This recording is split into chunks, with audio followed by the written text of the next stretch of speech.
Oke, teman-teman, itu tadi pembahasan kita tentang wilayah laut ya. Pembahasan kita tentang wilayah laut. Oke, pembahasan kita tentang wilayah laut. Jadi teman-teman, kalau misalkan ada yang belum mengerti, silakan sampaikan di kolom komentar ya. Biar nanti Pak Fikri akan bahas khusus untuk wilayah laut ini sendiri. Dan teman-teman yang menyaksikan ini video ini video pertama ya. Jadi mohon maaf kalau misalkan masih noob ya, masih belum pro karena masih belajar. Jadi mohon dukungannya teman-teman semuanya ya. Oke. Nah, kita lanjut lagi ke materi selanjutnya. Nah, tadi kan wilayah Indonesia itu ada yang namanya wilayah laut, wilayah darat. Nah, sekarang kita masuk ke nomor 2, yaitu wilayah darat. Nah, wilayah darat itu adalah wilayah suatu negara, khususnya di Indonesia, yang mana wilayah darat itu merupakan tempat untuk tinggal. Kita lihatlah, kita tinggal di darat atau di laut. Kita kan bukan SpongeBob gitu kan, bukan Squidward gitu kan, yang tinggalnya di Bikini Bottom gitu kan ya. Kita tinggalnya di daratan, bukan di Bikini Bottom gitu kan. Dan kita juga bernafasnya dengan paru-paru kan ya, begitu. Kecuali kalau kita Aquaman ya. Nah, kita lanjut lagi. Nah, karena kita tinggal di wilayah darat, oleh karena itu wilayah darat itu tempatnya berinteraksi antar individu ya, karena antar si A dan si B ketemu. Nah, ini terjadinya di daratan gitu kan. Mungkin bisa di lautan, bisa di pantai. Tapi kalau di dalam air lautnya memang belum tentu bisa ya, karena memang terhalang oleh tabung oksigen atau oksigen yang kalian pakai gitu kan kalau lagi snorkeling atau lagi diving gitu. Jadi wilayah darat itu adalah tempat antar individu, interaksi antar individu. Kemudian wilayah darat juga adalah tempat berjalannya roda pemerintahan. Ya, sudah jelas ya, sekali lagi, ekonomi dan sebagainya. Oke, nah ini pulau di Indonesia ya, kita lanjut lagi. Nah, kalau wilayah udara ini, mohon maaf, ini bukan ZTE ya, tapi laut teritorial. Oke, nah teman-teman, wilayah udara itu adalah wilayah yang mana sih? Nah, wilayah udara itu adalah wilayah negara Indonesia ya, terdiri dari mana? Dihitungnya segimana? Apakah maaf, apakah segini misalkan ya? Apakah segini? Jawabannya bukan ya. Nah, wilayah Indonesia itu adalah misalkan ini tadi, ini sampai sini 12 mil. Kemudian ujung paling bawah sini ini misalkan 12 mil. Kemudian paling atas ini sini 12 mil. Kemudian dari sini juga 12 mil. Nah, 12 mil ini, dan dari sini 12 mil. Ingat ya, yang tadi 12 mil ini adalah laut teritorial. Nah, wilayah udara itu diambil dari batas, wilayah teritorial itu diambil dari laut teritorial ini disambungkan. Oke. Nah, ini sampai dengan perbatasan Indonesia dan Papua New Guinea. Kemudian sini maju lagi. Oke, masuk ke wilayah sini, nyambung ke wilayah sini. Ya, ini tadi lihat ini 12 mil. Oke, nah sini. Nah, yang di dalam zona ini, nah ini wilayah zona ini ke atasnya itu ya, secara vertikal ke atas sampai dengan atmosfer, itu namanya wilayah udara Indonesia. Oke, sudah paham ya? Nah, jadi batasnya itu adalah tadi laut teritorial, bukan zona ekonomi eksklusif ya. Begitu, teman-teman. Lanjut lagi.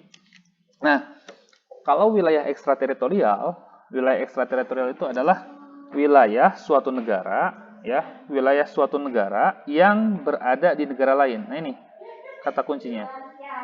Wilayah suatu negara yang berada di negara lain. Jadi, wilayahnya itu tidak berada di negaranya. Misalkan begini, Indonesia kan misalkan Indonesia itu berada di benua Asia misalkan.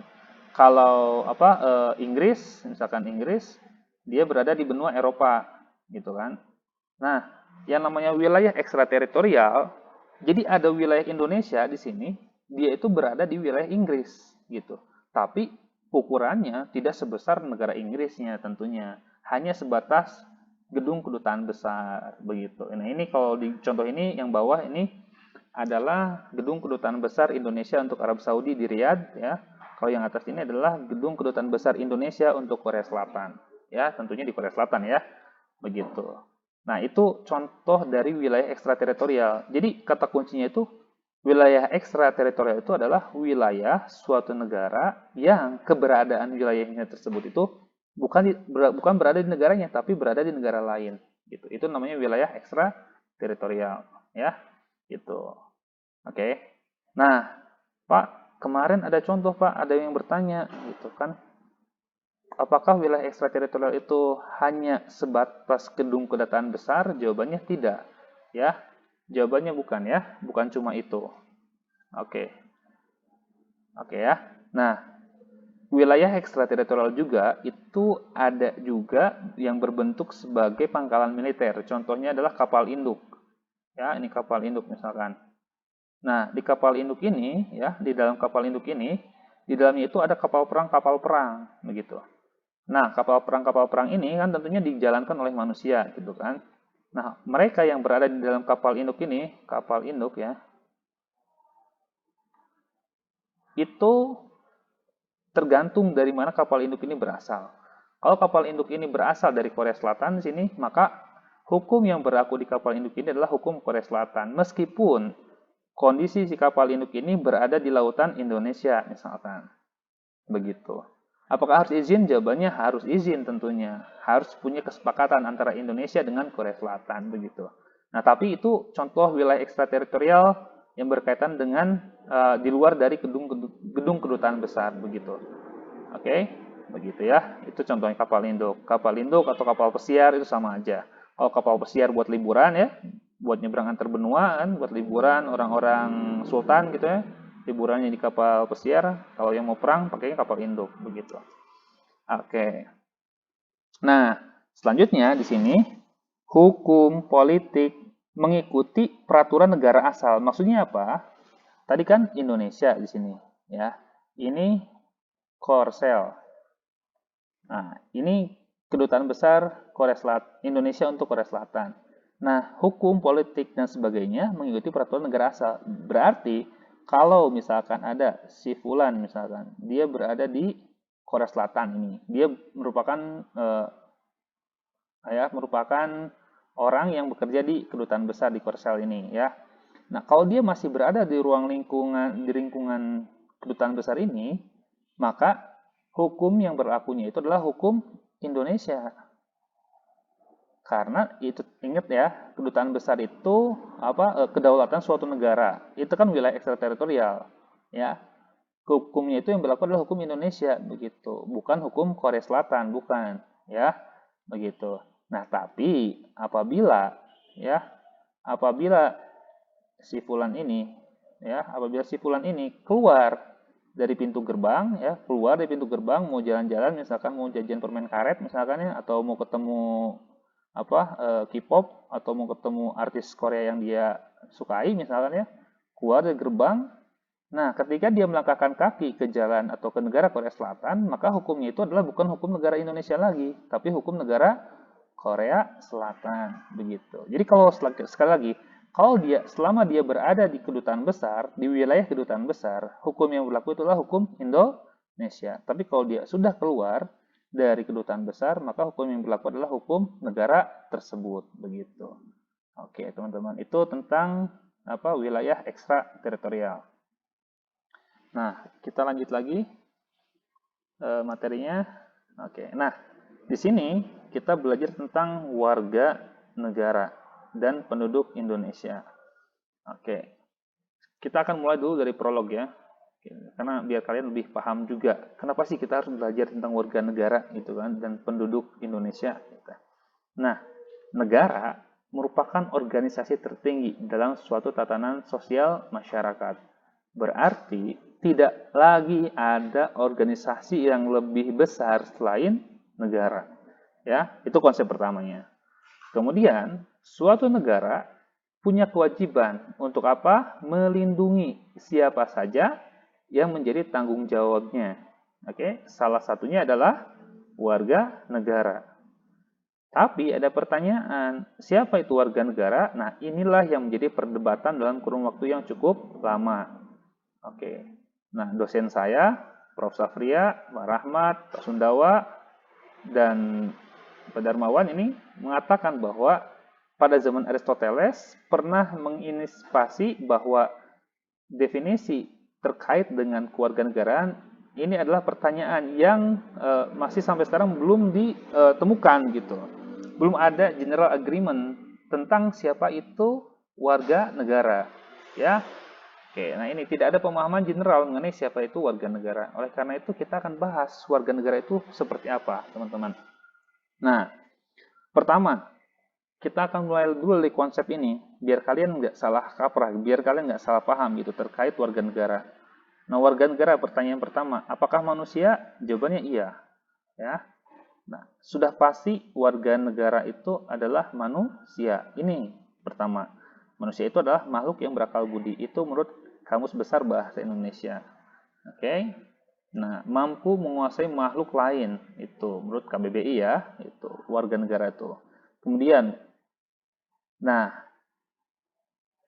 manusia-manusia ini ya, kemudian mereka berkumpul. Nah, ketika mereka berkumpul, itu disebut sebagai masyarakat. Apakah cukup berkumpul saja? Jawabannya enggak. Setelah mereka berkumpul, mereka kemudian mempunyai suatu kebudayaan yang mereka anggap sama.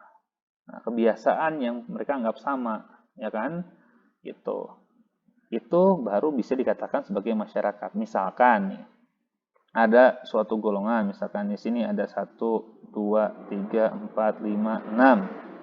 Nah, yang 6 orang ini, ya, yang 6 orang ini itu adalah apa? Golongan manusia-manusia ya, atau kumpulan manusia-manusia. Nah, mereka ini, yang 6 orang ini, mereka punya kebiasaan itu sarapan tiap pagi itu selalu sarapan bubur gitu kan. Nah, seperti biasa kan, contoh di kelas juga. Nah, yang 6 orang ini sarapan buburnya itu, tapi ada yang unik apa? Mereka itu sarapan bubur tapi tidak diaduk gitu ya, tidak diaduk. Nah, tentunya mereka punya kebiasaan kan, punya kebiasaan. Ketika kebiasaan itu dilakukan secara terus-menerus, continue, maka itu disebut sebagai kebudayaan atau budaya. Nah, ini tadi contoh pertama. Jadi 6 orang ini ya, 6 orang ini tentu kan manusia kan, 6 orang ini tinggal di suatu wilayah, punya kebiasaan, maka mereka itu disebut sebagai suatu masyarakat. Nah, lalu di sisi lain, di sisi sebelah sini ada sama, misalkan ada 1, 2, 3, 4, 5, 6, 7, 8, 9, 10. Nah, ada 10 orang. Mereka juga sama gitu, punya keunikan gitu. Kumpulan manusia kan, sudah jelas kumpulan manusia. Nah, manusia juga manusia. Nah, mereka itu berkumpul. Nah, punya kesamaan, yaitu mereka itu selalu juga sarapan bubur juga gitu. Tapi mereka sarapan buburnya itu selalu diaduk. Nah, tentunya kan ada yang berbeda kan. Kalau yang ini tadi tidak diaduk, kalau ini selalu diaduk begitu. Nah, yang 10 orang ini punya kebudayaan juga, punya kebiasaan. Itu mereka itu selalu sarapan bubur dengan cara diaduk begitu. Nah, lalu mereka itu bersepakat untuk bersatu. Oke, mereka itu bersepakat untuk bersatu. Nah, itu yang disebut sebagai suatu bangsa. Gitu. Itu namanya bangsa. Nah, di sini bangsa menurut KBBI ya adalah kelompok masyarakat yang bersamaan asal keturunannya, adat, bahasa, sejarah, serta pemerintahan sendiri. Itu namanya bangsa. Oke. Nah, tapi pertanyaan selanjutnya yang muncul adalah apakah Indonesia ya, apakah bangsa Indonesia seperti yang disampaikan ini?